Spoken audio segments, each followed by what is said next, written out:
unless you had skin in the game, chances are you were not watching Washington play host to Chicago. Al Michaels and Kirk Herbstreit were there. You know why they were there? They were getting paid to be there. That's why they were there. So I don't know if you watched it or not. Maybe you did for some reason. You're into kind of torturing yourself. I don't know. But I watched it because much like Al Michaels and Kirk Herbstreit, I'm getting paid. So I watched it, and Justin Fields was otherworldly. 4 touchdown passes in leading the Bears to disembowel the Commanders 40-20. The Bears. Washington did sneak in and had a shot to get within 1 score, but they missed the field goal. And then turn out the lights. The party's over. A Thursday night dud for Washington. And how about DJ Moore? This guy hadn't really made any kind of an impact in Chicago, coming over from Carolina. And I heard people say, oh, he's so good. He's so good that DJ. Well, he spun some records. He certainly did on this night here. 8 catches, 230 yards, a oil painting from DJ Moore, 3 touchdowns. And that is the first win for the Chicago football team in 347 days. Go back to October 24th of last year for the last time the Bears won a football game. I mean, I don't know about you, but I was barely alive. All right, so Chicago gets their first win. They're now 1-4 on the season. We'll check in later in the hour to see how that affects the race for the number 1 overall pick in the draft, as Chicago was one of a couple of teams that had yet to win. Washington drops to 2-3. Let us discuss the question. Does this game's outcome, a route or route, depending on how you like to say it, does this Thursday night game's outcome say more about the Commanders or more about the Bears? So we pulled out the Maller scale of justice on this one, the Maller scale of pigskin justice, and the scale leaning heavily towards the Washington football team. My thoughts, I've got legal doctrine, fashionista, and Starbucks. And we'll tie all of these things together, and we are going to make a solid brick of gold, right? Solid brick of gold is what we're going to make. So, let's start here. There is no excuse I could think of for that performance by the Commanders. All right? That is halitosis is what that is. My God, get some mouthwash. It's one thing to lose, right? Teams lose all the time, but the competitive fire, the competition. You get beat if you play hard, fine. You're not good enough. But for Washington, they did not have the fighting spirit. It was gutless football. And that is a referendum on Ron Rivera, Riverboat Ron, and his players. And if I was there, I would court-martial some people. Heads should roll. That is a violation. The violation of the pigskin legal doctrine. The Commanders failed to put an honest effort. Certainly in the first half. They made a little bit of a push in the third quarter, but it was a dereliction of duties. High crimes and misdemeanors. You know how hard it is to perform like a bucket of wet spit against the Bears?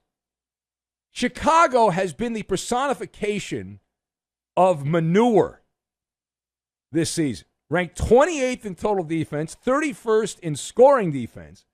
Under any measurement that we have to monitor these teams, under any one of those measurements, they have been diarrhea.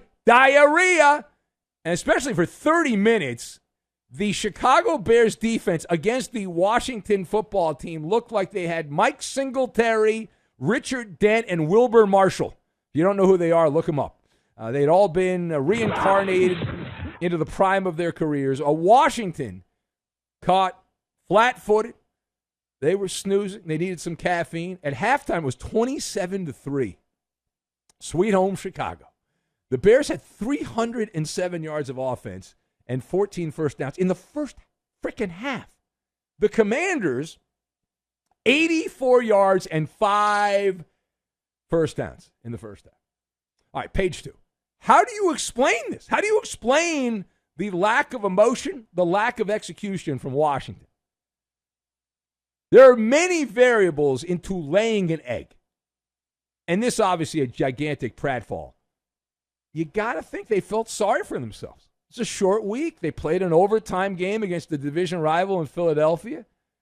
But they didn't travel. They were at home. They came back from that road game. That's a short trip down I-95. They came home and they did the impossible, the unimaginable, the unthinkable. They made Chicago look like a competent NFL team. Washington, they also had, I'm going to go a little bit off the grid here. Bear with me. They had a fashionista problem to start. The Commanders wore, for our blind listeners, shout out Inca Terror and Blind Scott, Blind Emmett. We're number one with the blind. But Washington had a fashionista problem. The Commanders wore their money grab alternative uniforms. They had the all blacks with gold numerals and letters. The way you dress reveals a lot about your personality, your mood. We know from the human experience that it influences how others perceive you, right? The clothes make the man. This does not whisper. It screams Hamilton. And I'm not talking about the play Hamilton. The Washington football team, I thought I was watching the Hamilton Tiger Cats. And it looked like Washington had been relegated to the CFL. In fact, I think the Tiger Cats from Hamilton would have played better. And if I owned the Washington football team, Ron Rivera right now would be contacting producers at the NFL Network to see if he can get a job. But if you saw the game, you probably saw what I saw. Josh Harris, the guy that spent $6 billion to buy this turd salad or sandwich or whatever it is, you'd think he would have been inflamed. He was not. And what I saw, maybe my TV was broken, but it looked like he was enjoying some spirits with his aristocrat pals and having a grand time. He appeared rather apathetic. Seemed like he was in a pretty good mood. Maybe he was medicated as he was smiling. And I guess you could say he was a jolly good fellow, laughing in the luxury box there as there was carnage down on the field for his football team. All right, last word here. So let's get to the Komodo dragon in the room. If you've heard this show over the last year, you know that I have been an outspoken critic of the quarterback in Chicago. I checked my inbox in the third quarter. I guess I went to look for an email, so I checked my email about the third quarter. And I got a couple of messages from people who are in the Chicagoland area or their heart is in the Chicagoland area. I don't really know where they actually live.